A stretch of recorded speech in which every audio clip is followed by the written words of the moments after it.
ಎಲ್ಲರಿಗೂ ನಮಸ್ಕಾರ. ಮತ್ತೊಂದು ವಿಡಿಯೋಗೆ ಸ್ವಾಗತ. ನಾನು ನಿಮ್ಮ ಡಾರ್ಲಿಂಗ್ ಧನು. ಖಂಡಿತವಾಗ್ಲಿ ಇವತ್ತು ಮ್ಯಾಚ್ ಬಂದ್ಬಿಟ್ಟು ಹೈದರಾಬಾದ್ ಮತ್ತು ఢిల్లీ ಪಾಯಿಂಟ್ಸ್ ಟೇಬಲ್ ಅಲ್ಲಿ ಪಕ್ಕದಲ್ಲಿ ಇದಾರೆ ಗುರು. ಇವತ್ತು ಯಾರು ಇರ್ತಾರೋ ಅವ್ರ ಪಕ್ಕಕ್ಕೆ ಬಿಟ್ಬಿಟ್ಟು ಮೇಲೆ ಹೋಗ್ಬಿಡ್ತಾರೆ ಒಂದೇ ಸಲ. ಆ ರೀತಿ ಇದೆ ಟೀಮ್ ಅಂತ ತಗೊಂಡ್ರೆ ಎರಡೂ ಈಕ್ವಲ್ ಇದೆ ಗುರು. ಯಾರು ಕಡಿಮೆ ಅಂತ ಹೇಳಕ್ ಆಗಲ್ಲ. ಯಾಕಂದ್ರೆ ಆ ಓಪನರ್ ಸಖತ್ತಾಗಿ ಆಟ ಆಡ್ತಾರೆ. ಇವ್ರು ಎಂಟಿಂಗ್ ಅಲ್ಲಿ ಸಖತ್ತಾಗಿ ಆಟ ಆಡ್ತಾರೆ. ಯಾರು ఢిల్లీ ಅವರು. ಅವ್ರೇನೋ ಓಪನರ್ಸ್ ಆಗಿ ಉಬ್ಬುದರ ಹಾಕೊಂಡು ಅಭಿಷೇಕ್ ಶರ್ಮಾ ಆಗಿರ್ಬೋದು, ಕ್ಲಾಸನ್ ಆಗಿರ್ಬೋದು, ನಿತೀಶ್ ಕುಮಾರ್ ರೆಡ್ಡಿ ಆಗಿರ್ಬೋದು, ಆ ರೀತಿ ಇದೆ. ಮತ್ತೆ ಇವತ್ತಿನ match when wear what expect, ಏನೇನು ಆಗ್ಬೋದು, ಏನಾಗುತ್ತೆ, ಪಿಚ್ ರಿಪೋರ್ಟ್ ಏನು ಹೇಳುತ್ತೆ, ಮ್ಯಾಚ್ ಯಾರು ಗೆಲ್ತಾರೆ ಅಂತೆಲ್ಲ ಪ್ರಿಡಿಕ್ಷನ್ ಮಾಡೋಣ. ದಯವಿಟ್ಟು ನಿಮ್ಮ ಪ್ರಿಡಿಕ್ಷನ್ ಕಮೆಂಟ್ ಮಾಡಿ. ನಿಮ್ಮ ಹೆಸರು ನೆಕ್ಸ್ಟ್ ವಿಡಿಯೋ ನಾನು ಹೇಳ್ತೀನಿ. ಇವಂತರು ಕರೆಕ್ಟಾಗಿ ಪ್ರಿಡಿಕ್ಟ್ ಮಾಡಿದ್ರು ಎಕ್ಸ್ಪರ್ಟ್ ಆಗಿದ್ರು ಅಂತ. ಲಾಸ್ಟ್ ಮ್ಯಾಚ್ ಅಲ್ಲಿ ಮುಂಬೈ ಗೆಲ್ಲುತ್ತಂತ ಗುರುರಾಜ್ ಆಗಿರ್ಬೋದು, ರಾಬಿನ್ ಆಗಿರ್ಬೋದು, ರಾಜು ಆಗಿರ್ಬೋದು ಮಾಡಿದ್ರು. ಪಂಜಾಬ್ ಮ್ಯಾಚ್ ಗೆತ್ತ ಅಂತ ಹೇಳಿದ್ರು. ಅದಾದ್ಮೇಲೆ KKR ಕೂಡ ಗೆಲ್ಲುತ್ತೆ ಅಂತ ಹೇಳಿದ್ರು. 3 ಮ್ಯಾಚ್ಗಳು ಆಲ್ಮೋಸ್ಟ್ ಅಲ್ಲಿ ಪ್ರಿಡಿಕ್ಟ್ ಕರೆಕ್ಟ್ ಆಗಿತ್ತು. ಗುರುರಾಜು, ರಾಬಿನ್, ರಾಜು ಇವ್ರ ಹೆಸರು ಇವತ್ತು ಯಾಕೆ ಹೇಳ್ತಾರೆ ಅಂದ್ರೆ 2 ದಿನ ಆಯ್ತು ವಿಡಿಯೋ ಮಾಡಿರಲ್ಲ, ಅದಕ್ಕೆ ಹೇಳ್ತಾ ಇದ್ದೀನಿ. ಈ ರೀತಿಯಾಗಿ ನಿಮ್ಮ ಹೆಸರು ನನ್ನ ವಿಡಿಯೋದಲ್ಲಿ ಹೇಳ್ಬೇಕಂದ್ರೆ ನೀವು ಪ್ರಿಡಿಕ್ಟ್ ಮಾಡಿ ಯಾರು ಗೆಲ್ತಾರೆ ಇವತ್ತು ಮ್ಯಾಚು. ಹೈದರಾಬಾದ್ ఢిల్లీ ಇದೆ, ಇವರಿಬ್ಬರಲ್ಲಿ ಯಾರು ಗೆಲ್ತಾರೆ ಅಂತ ಕಮೆಂಟ್ ಮಾಡಿ.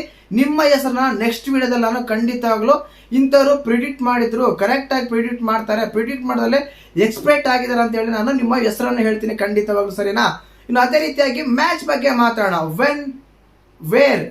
ವೆನ್ ಅಂದ್ರೆ ಇವತ್ತೇ ಗುರು, ಇವತ್ತು ಸ್ಟಾರ್ಟ್ ಆಗುತ್ತೆ. ಯಾವಾಗ ಅಂದ್ರೆ 7 ಮ್ಯಾಚ್ ಸ್ಟಾರ್ಟ್ ಆಗುತ್ತೆ. ವೇರ್ ಅಂದ್ರೆ ಹೈದರಾಬಾದ್ಗೆ ಹೋಮ್ ಗ್ರೌಂಡ್ ಆಗಿರುತ್ತೆ. ಇಲ್ಲಿ ಹೈದರಾಬಾದ್ಗೆ ಹೋಮ್ ಗ್ರೌಂಡ್ ಆಗಿರೋ ಕಾರಣ ಹೈದರಾಬಾದ್ ಸ್ಟ್ರಾಂಗ್ ಅಂತ ಹೇಳ್ಬೋದು. ಕಾರಣ ಏನಂದ್ರೆ ಅವ್ರು ಕೂಡ ಒಳ್ಳೆ ಬೌಲಿಂಗ್ ಅಲ್ಲಿ ಕಂಬ್ಯಾಕ್ ಮಾಡಿದ್ದಾರೆ. ಬಟ್ ఢిల్లీ ಕಂಪೇರ್ ಮಾಡ್ಕೊಂಡ್ರೆ ಬೌಲಿಂಗ್ ತುಂಬಾ ಚೆನ್ನಾಗಿದೆ. ಯಾರ್ದು? ಹೈದರಾಬಾದ್ ಅಲ್ಲ, ఢిల్లీದೇ ಚೆನ್ನಾಗಿದೆ ಬೌಲಿಂಗ್.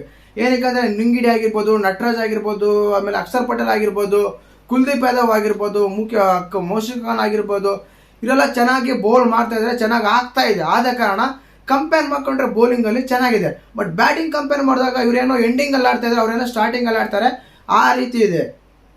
ಸರಿ, ಇನ್ನು ಪ್ಲೇಯಿಂಗ್ ಲೆವೆಲ್ ಅಲ್ಲಿ ಯಾರು ಆಡ್ತಾರೆ, ಪಿಚ್ ರಿಪೋರ್ಟ್ ಏನ್ ಹೇಳುತ್ತೆ, ಯಾರು ಗೆಲ್ತಾರೆ ಅಂತ ನನ್ನನ್ನು ಕೇಳೋದಾದ್ರೆ ಆಲ್ಮೋಸ್ಟ್ ಆಲ್ ಇವತ್ತು ಕೂಡ ಹೈದರಾಬಾದ್ ಗೆಲ್ಲುತ್ತೆ. My prediction is also Hyderabad SRH ಗೆಲ್ಲೋ ಸಾಧ್ಯತೆ ತುಂಬಾನೇ ಇದೆ. ಯಾಕಂದ್ರೆ ಸ್ಟಾರ್ಟಿಂಗ್ ಅಲ್ಲಿ ನಿಂತ್ಕೊಂಡ್ರು ಅಂದ್ರೆ ಖಂಡಿತವಾಗ್ಲು ಎಲ್ಲ ಊತ ಸ್ಕೋರ್ ಗೊತ್ತೇ ಇಲ್ಲ ಗುರು. ಆ ರೀತಿಯೆಲ್ಲ ಬ್ಯಾಟಿಂಗ್ ಆಡ್ತಾರೆ ಅಂತಾನೆ ಹೇಳ್ಬೋದು. ಖಂಡಿತವಾಗ್ಲು ಆಡೋದ್ರಲ್ಲಿ ಸಂಶಯನೇ ಬೇಡ. ಸರಿನಾ?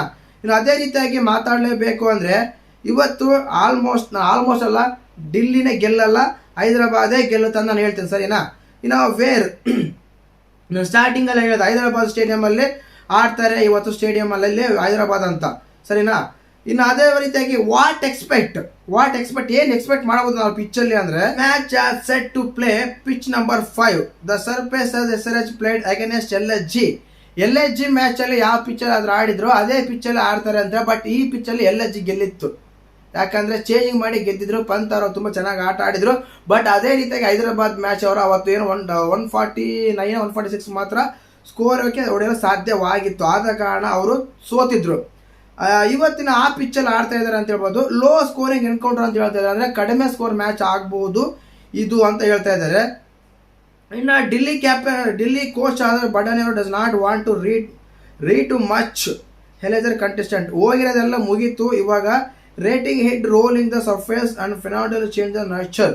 ರೋಲ್ ಮಾಡ್ತಾ ಇದ್ರೆ ಪಿಚ್ ಮೇಲೆ, ಪಿಚ್ ಗಟ್ಟಿ ಆಗ್ಬೋದು. ಬಟ್ ಅವೆಲ್ಲ ಆಲೋಚನೆ ಮಾಡಲ್ಲ. ಅವ್ರೇನೋ ಹೈದರಾಬಾದ್ ಕೋಚ್ ಅವ್ರು ಏನಂತಾರೆ, ಪಿಚ್ ಬಗ್ಗೆ ಜಾಸ್ತಿ ರೀಡ್ ಮಾಡಲ್ಲ, ನಾವು ಗೆಲ್ತೀವಿ ಅಂತ ಹೇಳ್ತಿದಾರೆ ಅಂತೆ. ಆ ಪಿಚ್ ಮಾತ್ರ ಇವತ್ತು ಹೈ ಸ್ಕೋರಿಂಗ್ ಹೋಗೋದ್ರಲ್ಲಿ ಡೌಟು ಅಂತೆಲ್ಲ ಹೇಳ್ತಿದ್ರೆ ಖಂಡಿತವಾಗ್ಲು ಏನ್ ಹೈ ಸ್ಕೋರ್ ಇಲ್ಲ ಅಂದ್ರೆ 190 180 ಕಂಪಲ್ಸರಿ ಸ್ಕೋರ್ ಬೇಕೇ ಬೇಕು. ಅಲ್ಲ ಅಂದ್ರೆ ಗೆಲ್ಲಕ್ಕಾಗಲ್ಲ. 150 140 ಎಲ್ಲ ಸ್ಕೋರ್ ವೇಸ್ಟ್ ಖಂಡಿತವಾಗ್ಲು.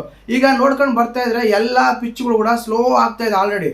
ಆವಾಗ ಹೊಡೆದಂಗೆ ಸ್ಟಾರ್ಟಿಂಗ್ ಅಲ್ಲಿ 220 230 240 ಇಲ್ಲ, 200 ಹೊಡೆಯೋಕೆ ತಿನ್ಕಾಡ್ತಾ ಇದಾರೆ ಅಂತ ಹೇಳ್ಬೋದು. ಆ ರೀತಿ ಎಲ್ಲ ಪಿಚ್ಗಳೆಲ್ಲ ಆಗ್ತಾ ಇದಾವೆ. ನಿನ್ನೆ ಮ್ಯಾಚ್ ನೋಡ್ಬೋದು, ಸೆಕೆಂಡ್ ಬ್ಯಾಟಿಂಗ್ ಅಲ್ಲಿ 200 ರನ್ಗೆ ಸೋತ್ಬಿಟ್ರು. 200 ಹೊಡೆದ್ರೆ 100 ರನ್ ಹೊಡೆಯೋಕೆ ಮಾತ್ರ ಸಾಧ್ಯ ಐತೆ ಅವ್ರ ಕೈಲಿ. ಆ ರೀತಿ ಆಗುತ್ತೆ.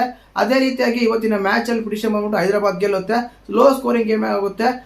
ಆಲ್ರೆಡಿ ಹೈದರಾಬಾದ್ ಅವರು ಅದ್ರ ಬಗ್ಗೆ ತುಂಬಾ ಅನಲೈಸ್ ಮಾಡಿರ್ತಾರೆ. ಬೌಲಿಂಗ್ ಯಾರು ಆಡಿಸ್ಬೇಕು, ಏನ್ ಮಾಡ್ತಾರೆ. ಹೋಮ್ ಟೀಮ್ ಆಗಿರೋ ಕಾರಣ ಅವ್ರಿಗೆ ತುಂಬಾ ಸಪೋರ್ಟ್ ಕೂಡ ಇರುತ್ತೆ. ಇನ್ನು ಈ ఢిల్లీ ಟೀಮ್ ಅಂತ ತಗೊಂಡಾಗ ಬೌಲಿಂಗ್ ಎಕ್ಸಲೆಂಟ್ ಇದೆ ಗುರು. ಹೈದರಾಬಾದ್ ಅಲ್ಲ, RCB ಅವ್ರನ್ನೇ ಕಟ್ ಹಾಕಿದ್ರು. ಕರೆಕ್ಟ್ ಆಗಿ ಹೇಳ್ಬೇಕಂದ್ರೆ 180 175ಗೆ ಕಟ್ ಹಾಕಿದ್ರು. ಅದೇ ರೀತಿಯಾಗಿ ಅವ್ರನ್ನ ಏನಾದ್ರು ಕಟ್ ಹಾಕ್ಬಿಟ್ರೆ ಖಂಡಿತ ತುಂಬಾನೇ ಕಷ್ಟ ಆಗುತ್ತೆ ಅಂತಾನೆ ಹೇಳ್ಬೋದು. ಬಟ್ ಒಳ್ಳೆ ಫಾರ್ಮ್ ಅಲ್ಲಿ ಇದ್ದಾರೆ. ನಿತೀಶ್ ಕುಮಾರ್ ರೆಡ್ಡಿ, ಕ್ಲಾಸನ್ ಆಗಿರ್ಬೋದು, ಅಭಿಷೇಕ್ ಶರ್ಮಾ ಆಗಿರ್ಬೋದು, ಒಳ್ಳೆ ಫಾರ್ಮ್ ಅಲ್ಲಿ ಇದ್ದಾರೆ. ಆ ಫಾರ್ಮ್ ಕಂಪೇರ್ ಮಾಡ್ಕೊಂಡ್ರೆ ಸ್ವಲ್ಪ ಡೆಲ್ಲಿಗೆ ಏನಾದರೂ ಎಫೆಕ್ಟ್ ಆಗುತ್ತಾ ಅಂತ ಹೇಳ್ಬೋದು. ಈ ಕಡೆ ಬೌಲಿಂಗ್ ಇದೆ, ಈ ಕಡೆ ಬ್ಯಾಟಿಂಗ್ ಇದೆ. ನೋಡೋಣ ಯಾರೇನ ಗೆಲ್ತಾರೆ ಅಂತ. ನನ್ನ ಪಿಟಿಷನ್ ಬಂದ್ಬಿಟ್ಟು ಖಂಡಿತವಾಗ್ಲೂ SRH ಇವತ್ತು ಮ್ಯಾಚ್ ಕೂಡ ಖಂಡಿತವಾಗ್ಲೂ ಗೆಲ್ಲುತ್ತೆ ಅಂತ ನಾನು ಹೇಳಕ್ ಇಷ್ಟಪಡ್ತೀನಿ. ಮತ್ತು ನಿಮ್ಮ ಪ್ರಕಾರ ಯಾರು ಗೆಲ್ತಾರೆ, ಯಾರು ಗೆಲ್ಬೋದು, ಯಾರು ಗೆಲ್ತಾರೆ ಅಂತ ಕಮೆಂಟ್ ಮಾಡಿ. ನಿಮ್ಮ ಹೆಸರು ನೆಕ್ಸ್ಟ್ ವಿಡಿಯೋದಲ್ಲಿ ಹೇಳ್ತೀನಿ. ವಿಡಿಯೋ ಇಷ್ಟ ಲೈಕ್ ಮಾಡಿ, ಶೇರ್ ಮಾಡಿ, ಸಬ್ಸ್ಕ್ರೈಬ್ ಮಾಡಿ. ಜೈ ಹಿಂದ್, ಜೈ ಕರ್ನಾಟಕ. ಮತ್ತು